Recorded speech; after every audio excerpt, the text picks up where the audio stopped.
Hi, this is Sherry Veronica. They're saying that Sean Combs, he's incarcerated and they do not want him to receive any type of bail. They want him to go to trial one time. So he is behind bars, federal lockup. And they're saying that he is astonishingly thinner and grayer after 3 months in prison. And when I hear that, you feel kind of a way, because he was almost like a billionaire. If he wasn't, he was almost one. And you would think that in his capacity, because he's street, 100% street, you would think that he would know how to clean up his act, how to clean up the money, how to walk that straight and narrow road, because he should know that the people of this earth, they're going to come back to check on their money. He should have known that. Sean Combs should know that. Okay, Jay-Z should know that. They should know that maybe, I'm not saying it's true or not true, but maybe some people need to leave the earth because other people want it more. There's some people who will go around and they would decimate cultures and societies and places, nations, because they actually want the earth more than the people who are in those spots, because they're usually successful. Look at what happened in the New World. Look at what happened in the Americas, Latin America, the whole area. There are people who want the land, and they want it more than people that look like Sean Diddy Combs. So when you're playing with their money, when you're playing with people who don't play fair, they don't play fair. And if it gets to the point where they have to start a war, they'll blow something up in their own country and they say, oh, he did it, and start a war. They did it, start a war. Anything to start a war, they start a war. And they have the brigade, they have the war machines, they have everything to be successful at their wars. Because even back in the day, when you start to ask yourself questions like, where did they get the gumption from that they can go all over the world and discover lands, and what map did they use, and who built their how did they know how to build those ships that would last, that would fare well on the water and wouldn't sink? How would they know how to do that? And why would they think that they should send people out to kill other people and take where did they get that from? Where did that come from? And sometimes I wonder if when people teach history, when you're teaching history to kids, is that a question that you're answering? Are kids asking that question? Or if they don't, do you proffer it? Do you tell them, well, have you ever considered what got into certain people that they would amass armies and go to strange lands, foreign lands, and kill the people to take the land? Where did that energy, where did that DNA come from? And I'm saying to you, when they talk about people coming out the Caucasus Mountain, and they talk about people coming out from everywhere, and wherever they came from, they want the earth. They want the earth more so than you, people that look like you and you. So when you get their money, when you have a whole sum of their money, and you're thinking that you're going to live like them and rub shoulders with them and be like them and have the power like them, someone like Sean Diddy Combs, you should know it ain't going to work. It's not going to work. It only lasts for as long as they allow it to last. You're not going to be successful at that particular thing. So why don't you, or why didn't you clean up your act? And while you were cleaning up your act, build up some of the inner cities, just clean up the inner cities, and maybe move to an inner city and keep that whole area that you're in clean. You have the money. You have the money. Why go and live in a $6 million home paying $2 million in real estate taxes every year to the government and having to do everything else to upkeep that lifestyle when you could have gone. And there are enough of you now.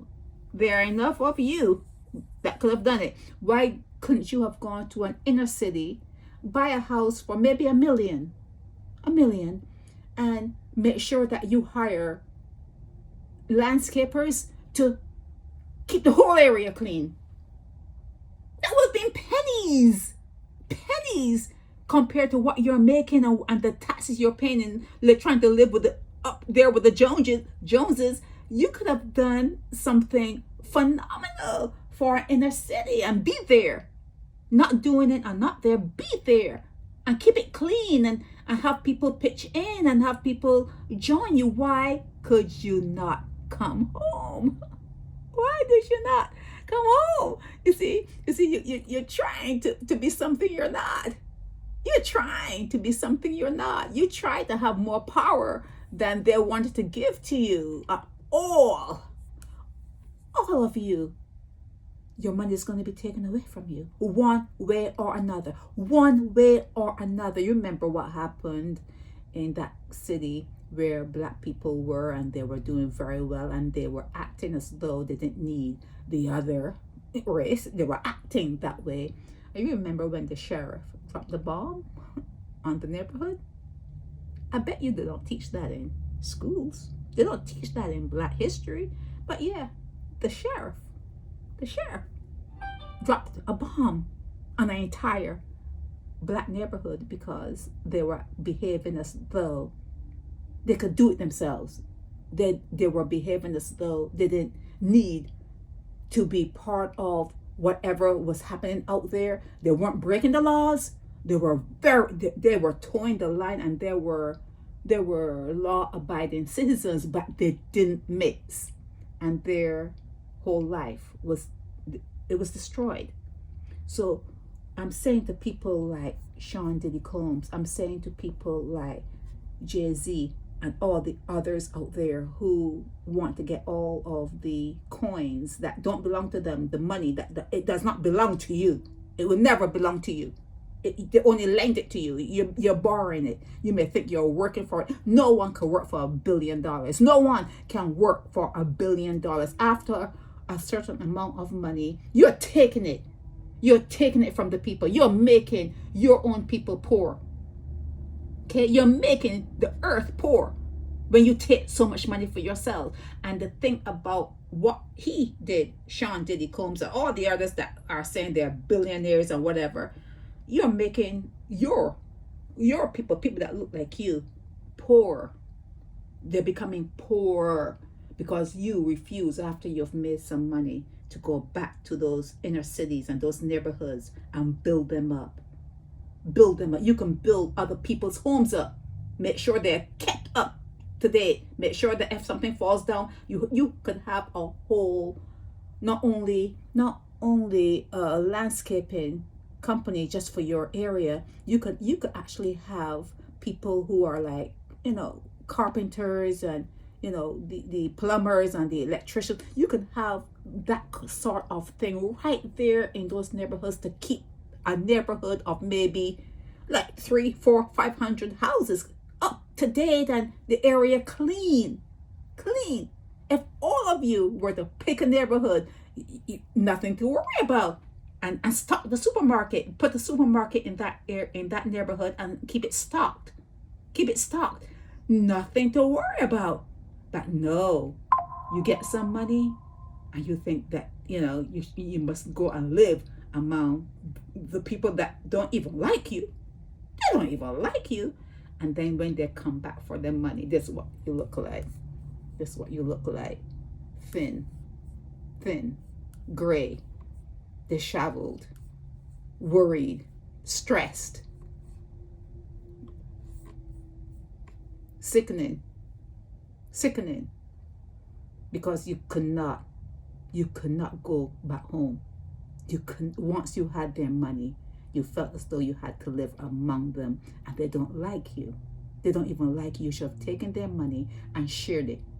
shared it in a neighborhood. You don't have to give people money because they're not going to like you when you give them money. We already know that. We already know that people do not respect you when you give them your money. So you could put it in keeping up the upkeep of the neighborhood. Make sure the roads, make sure that everything is kept good, and every paint. If something is going off, you go and speak to the person and say, hey, come on, man, you can't have this, just fix it. And if you have to spot some money for the fixing of that particular thing, you do it. You had the money. You had the money. You had the money. You had the money. This is Sherry Veronica.